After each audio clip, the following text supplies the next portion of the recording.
What's up, Miami Heat fans? It's your boy Ernest back with another Miami Heat Talk video. That's right, I'm back with another video. Just because Miami Heat season's over doesn't mean that these videos are over, you guys. We got a lot of exciting things to talk about.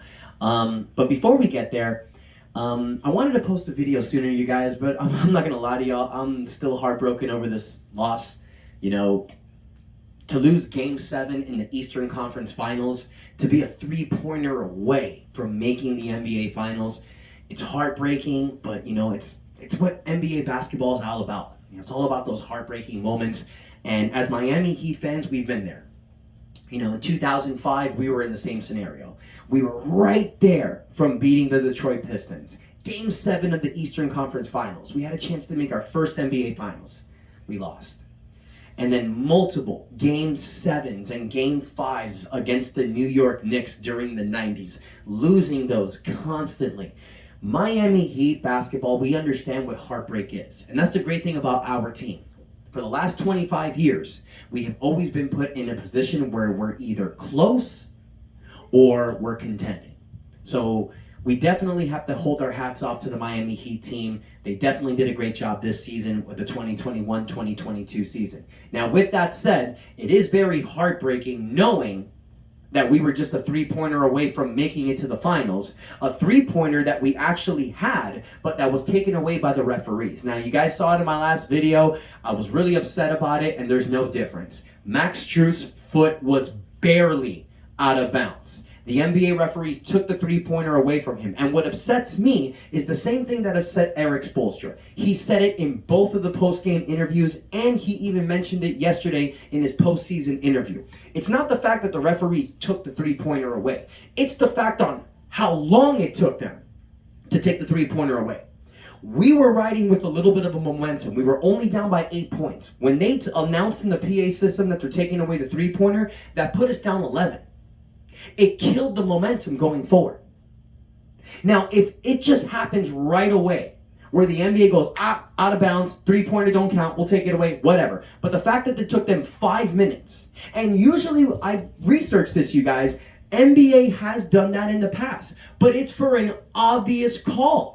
Max Strus's foot was barely out of bounds. It was similar to Sean Elliott back in 1999, where he caught the inbound pass and hit the three-pointer shot. He was on his tippy toes. Same thing as Max Strus. His heel was not out of bounds. But they took the three-pointer away 5 minutes after the shot was made. That made no sense. It still makes no sense. And at the end of the day, I truly feel that was the reason why the momentum was shifted and we did lose. Now look, when you're playing teams like the Boston Celtics or the Los Angeles Lakers in the NBA playoffs, these are the NBA's favorite teams. You cannot leave the decisions to the referees because most of the time you will lose. So the Miami Heat had themselves in a pretty bad situation. With a team like Boston, you gotta be up on them. You gotta win. So yeah, the Max Strus three that was taken away sucked, but we still put ourselves in that bad situation. So we lost. It is what it is. We can't cry over spilled milk. Our season's over. We just got to look forward. Now, sorry I had to stick with that, you guys. I'm not trying to be negative, but it did truly suck. But let's go ahead and move forward. That's what this video is all about. What's next for the Miami Heat? Well, first and foremost, we have the draft coming up at the end of this month. I believe it's June 23rd. I may be wrong on that. But the Miami Heat do hold our 27th pick. Okay? We have our first round pick, and this is a deep draft class. And with what we've done in the past with our draft picks and undrafted picks, it doesn't matter. Miami Heat can turn this pick to a gem. Okay? I truly feel that. Now, when I look at the mock drafts boards, a lot of mock drafts analysts project us to pick players that are like small forwards, shooting guards, and I get it. When you're picking 27th, you have to think of a few things. First thing, if you're picking that late, it's because you're a contender. So a lot of times when you're drafting, you want to take the best player on the board. But that's usually for a team that's trying to have some success or build for the future.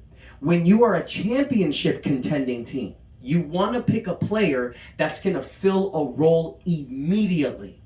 What do we need truly in our bench? One thing that we were truly lacking, and one thing we're going to need next year against teams like Philadelphia, Milwaukee, even Boston, is size. We saw in the playoffs that was truly a problem. Now, Bam Adebayo as our starting center, that can't change. He can defend guys like Joel Embiid, Giannis Antetokounmpo. He can hang with Al Horford and Robert Williams. But when he comes off the bench, putting PJ Tucker as the backup center is obviously not the best decision. Small ball really didn't work the best for the Miami Heat. So what we need is some size.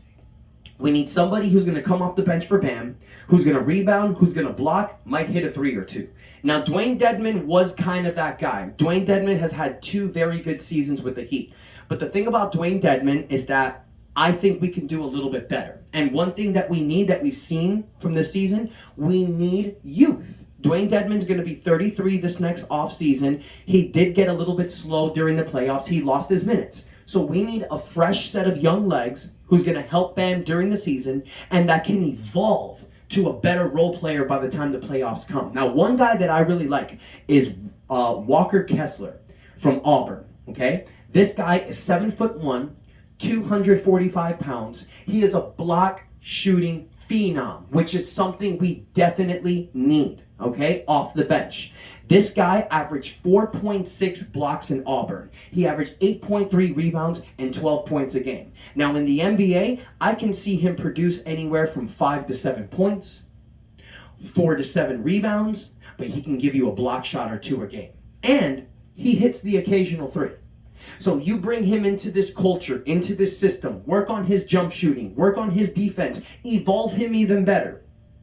I see a potential backup for Bam Adebayo for years to come. Okay? Now, we are going to have a lot of different options, and we do know that the Miami Heat can do some damage with our picks. We also have some second-round picks as well, but I'm not even going to get there. We'll get there by the time the draft comes. Okay? So, after the draft, immediately after, is NBA free agency. Okay? Now, I discussed this in the last video. Miami Heat, we don't have money in our cap room. Okay? We can't offer contracts besides our exceptions. Okay? What are the exceptions? Well, we have the full $10.2 million mid-level exception. It's a taxpayer's exception, but it might go down to $6 million depending on the moves that we make. So we have anywhere from $6 to $10 million, okay, that we can use. We also have a $4 million biannual exception that we can offer. And we have a $1.7 million trade exception that we got from OKC with the trade for KC Akpala. That can be added into a trade, that can be added into a contract. So we have 3 different exceptions that we can use, okay?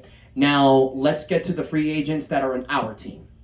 So we have 5 to 6 players, potentially 7. That's going to be free agents, okay? So let's start with the biggest name, Victor Oladipo, all right? Now, the great thing about Victor Oladipo is that we hold his full bird rights. So that means we can go over the salary cap to bring him back. Now, there's no rumors on what type of contract we're looking at Victor Oladipo, but if I were to put a number on it, I say that Victor can get anywhere from like 7, 8 to 10 to 12 million dollars a year. Now, he's going to get different offers. Miami Heat can go ahead and go over the salary cap. So if we truly want to bring Victor back, which I think we should, because bringing Victor Oladipo back for a full training camp and a full year with this team, he's going to evolve and he's going to get better. So whether he can be he can potentially be our new 6-man coming off the bench, because I feel Tyler Hero should be starting next year. So you have a starting lineup with Kyle Lowry, Tyler Hero, Jimmy Butler, whoever's going to be the starting 4, Bam Adebayo, with Victor Oladipo as the 6-man coming off the bench. I like that squad. Now, after Victor Oladipo, there's also Caleb Martin. Caleb Martin, in his post-exit interview yesterday, said that he really wants to come back to the Miami Heat, and he was speaking as if he's going to be with the team next year, talking about things he needs to work on. Off-season, he's going to be with Miami. So it sounds like there's already an agreement that we're going to bring Caleb Martin back. Now, the Miami Heat can extend a qualifying offer of $2.1 million, and they can. He would be a restricted free agent, so we can match any offer that's given to him. With the season he just had, averaging 9 points, 4 rebounds, 2 assists, shooting 41% for 3-point, I think he can get a similar deal that what Victor Oladipo might get. Now, if he's willing to take the $2.1 million qualifying offer, he can do that. I doubt that's going to happen because he will get offers in the open market. Great thing, though, is that we can match any offers if we truly want to keep him back. I think we should. He's an amazing spark off the bench. He can play multiple positions, guard multiple positions. He can hit the three, and he's a human highlight reel. You definitely want to bring him back. Dwayne Deadman. Dwayne Deadman was on a minimum contract this past offseason. He's a free agent with early bird rights. Okay, so what does that mean? So that means we can go slightly over the cap to bring him back, but we're limited. Do we want to bring Dwayne Deadman back? That's the true question. I say if he's willing to take the minimum, why not? Bring him back. You'll have between him, Omar Yurtseven, and maybe another big man to compete with that starting role. Now, I know I mentioned Walker Kessler as a potential draft pick, but we do have Omar Yurtseven. Omar Yurtseven, who proved that he can play on an NBA level. Omar Yurtseven, for 15 straight games, who started with the Heat, averaged a double-double. So we may not even need to get a center in the draft. We can just probably go with Big Yurt, but it's depending on how his defense does. I know he was a little bit of a defensive liability, but the dude can score, he can rebound, and if you're giving him like 15 to 18 minutes off the bench, he can definitely produce against bench players.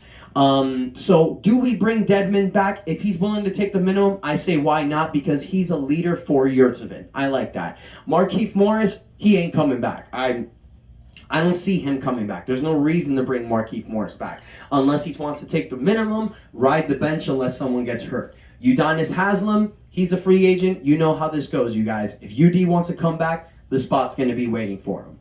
We also have PJ Tucker. He's not a free agent. He is set for a player option. So he can go ahead and accept the player option, come back for the $7.7 million contract, or he can opt out to get a raise. I know in the open market, PJ can get anywhere from like $8 to $10 million per year. So he's looking at a raise of $1 million or $2 million for the year. He did have a pretty good season. At one point, he led the NBA in three-point percentages. It did kind of dwindle down towards the end of the season. So a lot of people would tell PJ, hey, get what you can now. If you can get a 3-year contract at 37 years old, get that guaranteed money. So will he come back to the Miami Heat? He should. I think that there's a spot there for him, but there's no way Miami's going to give him 3 years. There's no way we're going to cap ourselves there. It's either come back for 1 year or go somewhere else. But PJ is definitely needed. The only thing about PJ is that for next season, he needs to be open to rest. We saw this. He wanted to play the whole year. He barely missed games. And by the time the playoffs came, he didn't have it there. So we need PJ to be open to taking time off, okay? And that's the reason why I feel like we should get a big man in the draft with Yurtseven, with PJ, with Dwayne Deadman, because we have to think of injuries and we have to think of rest throughout the season. We need to keep this team as loaded and as deeply depth as possible. That helped us a lot during the season. So we have to think about that with guys like PJ Tucker, Jimmy Butler, Kyle Lowry. The bench is going to be very important. All right. Now, those are our free agents. But how about some free agents that are going to be out there? Now, this is for a future video, but I'm going to throw some names out there for you guys. When I was looking at free agents this offseason, the crazy thing about the 2022 free agency class, it's not that loaded.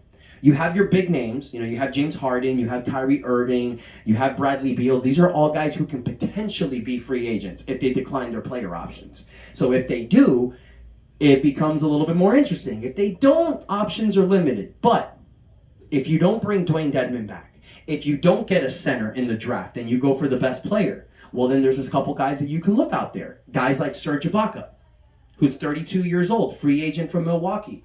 Guy's almost 7 foot tall, can hit three-pointers, plays defense. You got Dwight Howard. Dwight Howard, who's a known commodity, great on the defensive front. He's 36 years old, though, but he keeps himself in great shape. And then you also have guys like Bobby Portis, Thaddeus Young, even Carmelo Anthony is a possibility as well. So you have a lot of options, you guys. So this is going to be a very interesting offseason and draft period. The Miami Heat have one goal. It's to get a team prepared to get themselves to the next step. We should not over-exaggerate, okay? We were 1 game away from the NBA Finals. We were 5 points away from the NBA Finals. So there's no need to panic. As long as we keep this same talented group with maybe a few tweaks here and there, we can not only get to the NBA Finals, but we can win it all. The problem this year wasn't making the NBA Finals, I feel. It was open for any team. It was just beating whoever came out in the West. Now, this team was really good, but were they ready to beat the Golden State Warriors with the injuries that they had? Maybe not. So maybe these few little additions help them out, okay? In 2005, we lost Game 7 against the Detroit Pistons, and Pat Riley blew the team up. He brought in Antoine Walker, James Posey, Jason Williams, Gary Payton. He brought in all these guys. We ended up winning the championship next year, but immediately after that, this team blew up because of injuries and age. So Pat Riley needs to put the right team together, the right pieces together. I think you bring this same team back, but with a few tweaks. Now, opportunities might present themselves where you can go out there and get a big fish. There's 3 rumored names to the Miami Heat that I've been hearing about a lot. Bradley Beal, Donovan Mitchell. I've heard Damian Lillard here and there, but that's not happening.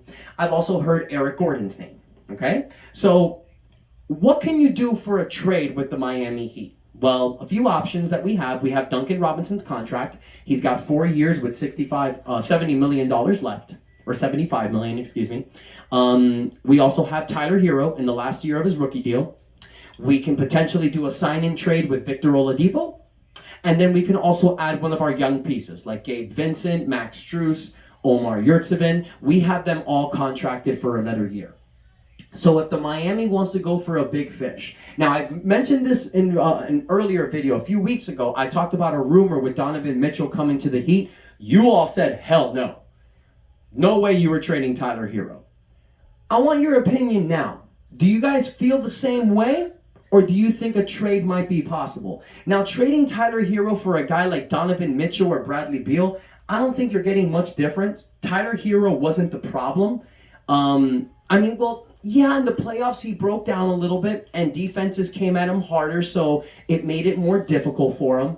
But without the injury, I think Tyler Hero helps us get to Game 7. Gets to the NBA Finals.